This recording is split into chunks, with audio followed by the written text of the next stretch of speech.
جتنے مریض ہسپتالوں میں آ رہے ہیں اور اپنے علاج کے لیے وہ خواہاں ہیں کہ ہمارا علاج کیا جائے، ان تمام لوگوں کے علاج بھی کر رہی ہے۔ لاہور میں آپ کو پتہ ہے ایکسپو سینٹر ایک بہت بڑی جگہ، اس کو ایک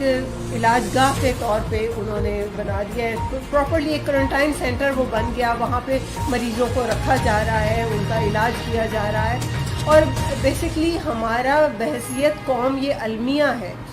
کہ ہمارے پاس اتنے ہسپتال نہیں ہیں، ہمارے پاس اتنے ڈاکٹرز نہیں ہیں، ہمارے پاس اتنے نرسنگ سٹاف بھی اتنا نہیں ہے کہ ہم اپنے لوگوں کو ایک ایک بندے کو اتنے لوگ اس کو دیکھ سکیں۔ تو اس لیے بہتر یہی ہے کہ ہم احتیاط کریں، ہم پرہیز کریں تاکہ ہم اس وبا سے بچ سکیں، تاکہ حکومت پہ بھی ہم اتنا برڈن نہ ڈالیں کہ حکومت کے لیے بھی یہ مسائل بن جائیں۔ تو حکومت تو اپنی سر توڑ کوشش کر رہی ہے کہ اس بیماری سے بچا جا سکے، اور جو لوگ اس بیماری کا شکار ہو جائیں ان کو اس بیماری سے بچایا جائے۔ محترمہ، یہ جو آئے روز جہاں پہ بحران آ رہا ہے، پہلے ڈیزل کا بحران تھا، اب اس کے بعد پیٹرول کا بحران آ گیا، اب مزید آٹے کا پھر بحران شروع ہو رہا ہے کیونکہ ان کی قیمتیں آسمان پر پہنچی، کم از کم بڑھ رہی ہیں قیمتیں۔ تو کیا اس کے متعلق حکومت کیا کر رہی ہے؟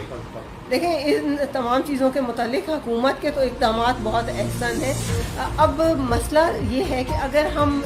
تھوڑا سا واپس جائیں اور ہم ان چیزوں کو دیکھنا یا جانچنا شروع کریں کہ یہ فساد کی جڑ شروع کہاں سے ہوئی، تو بیسکلی جو اب تک حکومتیں براجمان رہی ہیں کرسی اقتدار پہ،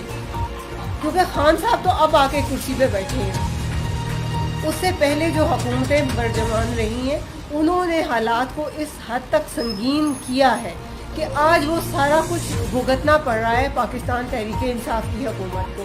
پاکستان تحریک انصاف کی حکومت ان کے کیے کی جواب دہ آج گنی جا رہی ہے۔ اگر وہ تمام چیزوں کو احسن طریقے سے لے کے چلتے، انہوں نے اتنے قرضے نہ لیے ہوتے تو اس قسم کے بحران کبھی بھی پیدا نہ ہوتے۔ ابھی ان کے لیے ہوئے قرضے یا تو وہ واپس دے کے جاتے نا، وہ کہتے کہ ہماری حکومت ختم ہو گئی ہے، ہم اب مزید قرضے کے بھی متحمل نہیں ہیں، اور جو قرضے اب تک ہم لے چکے ہیں یہ ہم واپس کر کے جاتے ہیں۔ لیکن اتنا ظرف ان لوگوں کا نہیں تھا، نہیں وہ ایسا کر کے گئے،